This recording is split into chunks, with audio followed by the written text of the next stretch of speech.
Hey, welcome back to the channel. I thought I'd do a quick video of my first run review of the Sportiva Prodigio Pros, which I've been looking forward to trying these out for a long time because basically they've just had rave reviews on the internet. And so yesterday I took them out for, I think it was about 11 miles, and my legs were pretty fatigued. It was just going to be a relaxed sort of easy recovery run over the forest, which is pretty wet, and there's some sort of boggy areas at the moment, so you've got to sort of contend with a slight bit of mud, with slippery routes and things like that. So the immediate sort of step in feel was comfort, and they're a nice wide sort of mid toe box as well, so you've got loads of space there. And so I'll do the usual basic specs, which you probably can read on the internet anyway, but so the upper is a power wire sort of wrapping. If you look really closely, you can see it's very similar to the Adizero Primex sort of strong formation, and then it's also got like this power wire sign there, which is going to help with the lockdown across the sort of midfoot, but it's got a sort of hydrophobic properties as well as being really breathable on the outside. So yeah, it's abrasion resistant, really strong, and it looks just really high tech in terms of like it's almost like 3D printed or something, but it's got a very rigid, strong toe bumper as well, so it's got really good protection there.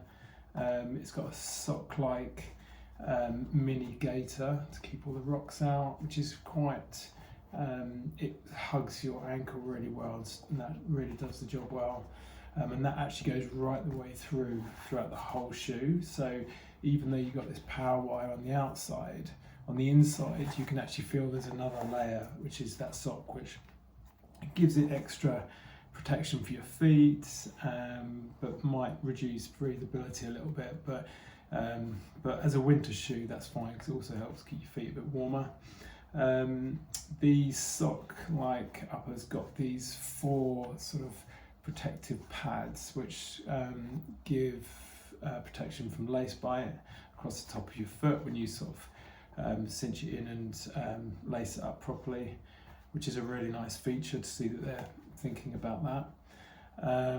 And yeah, it's like it's a fixed footbed of TPE, which is the same as the other part of the midsole, so that's fixed. On the inside of the heel, it's hard to see, but you've got a nice padded area there, which is really comfortable. I had to size up half a size, as I do with all of the Sportiva shoes, at least half a size. I mean, I've got the Cyclone Cross GTX as well, which I had to do the same, and even that came up quite tight inside with the half size up. So yeah, that's the upper. It's a beautiful looking upper. It's very sort of modern looking, and the design is great. I really like it. I like the sock like built-in gaiter upper, but that does add a bit of extra weight obviously. These come in at 277 grams in a UK 9.5. So yeah, that's the sort of upper. The laces are just pretty basic laces. The lacing eyelets have got sort of 4 normal ones, and then it goes into these sort of loops for the top ones, and then the last one is goes back to normal again, just to avoid sort of wear and help with the lockdown, which is great. The width, as I mentioned earlier, is quite a wide fit with loads of space in the toe box, and it's, I don't get any sort of pressure points, which is rare for some shoes. So I've got quite wide feet, but these are really wide there, which is great. And it's narrow enough in the toe box that you get a really good sort of heel lock down in there.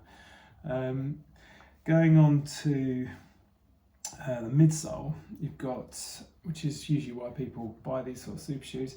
So this doesn't have a plate in it, and so it's one of those new breed of sort of super shoes which are plateless but has a like a super foam. So it's got X-Flow speed, and X-Flow speed is like a nitrogen infused TPU. So finally, La Sportiva have got a soft propulsive foam used, and not like the old style, which is just built like a tank. But this thing, you've got a bit of comfort there. So the midsole, yeah, and it's got like an X-Flow carrier foam around the outside, and also like just to give it a bit of stability and a bit of protection, but you get that extra comfort and rebound from what's in the sort of midsection inside. So there's a carrier foam plus the main super foam. Yeah, so it's got a drop of 34 in the heel, down to 28 it says, but it actually feels less than that because you can get some sort of ground feel of that mid to forefoot. Yeah, it's plateless, 6mm drop, which is sort of sweet spot I find. So yeah, the midsole, it's beautifully designed, it's very comfy, and in terms of durability, we'll have to wait and see, but I'd definitely stay away from sort of sharp rocks for any of the exposed areas where the midsole's coming through. That looks like it's a plate of some sort, but it's not. It's just a bit of soft, don't know what it is, sort of plasticky stuff, TPE or TPU. So yeah, the midsole is great. It's very, very comfy in the heel, very protective, and midfoot is, you've still got that ground feel. So yeah, like I mentioned earlier, you've got really, really strong protective toe bumper when you kick rocks, and also it wraps up with the outsole. Going down to the outsole, you've got this friction sticky white rubber compound, which has got this amazingly well designed sort of big 4mm lugs, which are quite large into surface area, so they look very robust, and you've got great grip, sort of directional lugs, so when you're bombing down the hills you get the grip down on the heel, and then if you're going up you need that for the front, and it relaxes a little bit with a few exposed areas. One thing I do really like is that they've got quite wide midfoot, and they've taken it out to the outside, so when you're running on like adverse cambers or it's a bit wet and slippy, you can confidently sort of almost dig that bit into the hill, and it might stop you from slowing down as much sort of to get around those corners when you're going around corners or on an adverse camber or something. Yeah, it's got I really like the lug depth and the lug sort of surface area and the shape, so I think it's a really beautiful design there. Durability wise, I would definitely try and protect those lugs, try and stay off the road sections, and so yeah, the outsoles, I mean the whole lot, I mean I can't really fault it at the moment. I mean if you like a bit of ground feel yet cushion at the same time, you could take this for sort of ultras and shorter, and at that sort of weight as well, about 277 grams. So it's just about acceptable for racing in terms of its weight. I mean, it's similar to like the Tectonix weight in the equivalent sort of size. So yeah, what would I say this is ideal for? I think technical terrain, it's great, because especially when you're going up and down the hills, it's got the flexibility that you can really dig that in, and you've still got the ground sort of feel. It's low enough stack as well that you're not going to, it's very stable laterally, so it's going to stop you from rolling an ankle. But recently I've been trying out the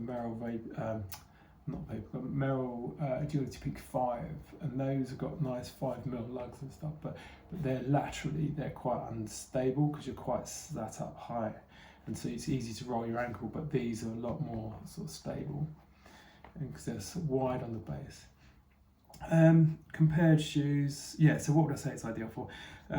Races like maybe UTS or Lakeland 100, where you've got mountainous terrain, technical terrain over long distances, and you still need a bit of ground feel, but you also need the comfort over longer distances. So comparable shoes, I'd say I mean, for long ultras where you're just going for comfort, there's the Mafate Speed 4, but I think this is more stable for technical terrain. I mean, that is an incredibly comfy shoe, maybe not quite as wide as naturally as this, but I mean, I love the Mafate Speed 4, but I think that this is actually would be better for, because I did Ben Nevis a couple of times recently, and that I almost rolled my ankle a few times because it was it was almost too high up. But this one would have probably been better. Tecton X3, yeah, that's 40mm on the heel. That's a really high stack. So that's as a comparison, yeah.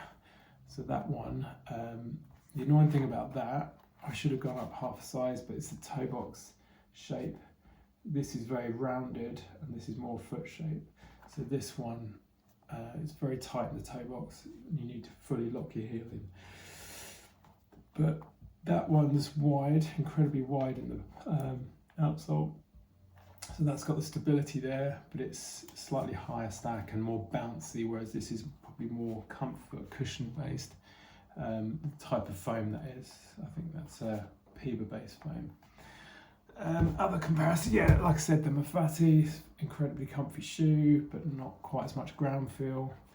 I think that's because it's got the harder, sort of more rigid outer foam, which protects you more, but takes away that connection with the ground foot on the midfoot. And then the other, you've got the La Sportiva Cyclone Cross GTX. This one's got this sticky white rubber, which is showing some wear on the outside there, but the difference in foam, I mean, this is just built like a tank. You can hardly even push your nail into it, but they've finally got a super foam.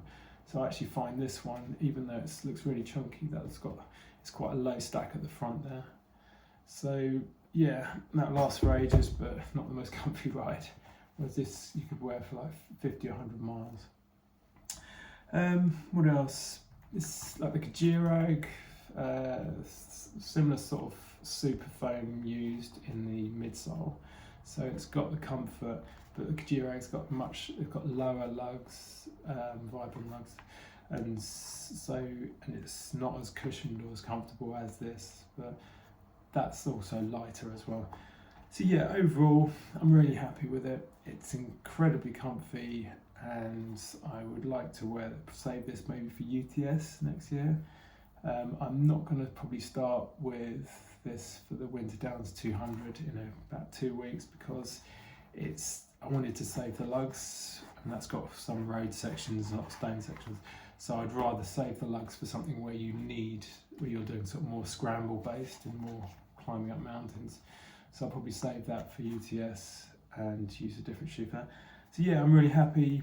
I mean, other people who've had it, the durability, obviously with super foams, they're softer, so they're probably not as durable. So the outsole might wear out, but also exposed areas, you might get sort of chunks taken out but that's 100 miles in the future or whatever. But yeah, it's a beautiful looking shoe. I'm really happy that La Sportiva have finally upped their game and joined the sort of super foam route. I would, in terms of improvements, I don't know, it's a tough one. It's really hard because it's a beautiful looking shoe and it's really well designed. And it's also great for sort of wet forests, trails. But I would almost say that I'd probably put a rock plate in there, just to give that tiny bit of protection. If you are going to be taking this on mountains with sharp rocks, I think just a bit of protection on it as a rock plate might help, but it might take away some of that proprioception. Anyway, it's a nice looking shoe, and thanks for watching, and yeah, so far so good.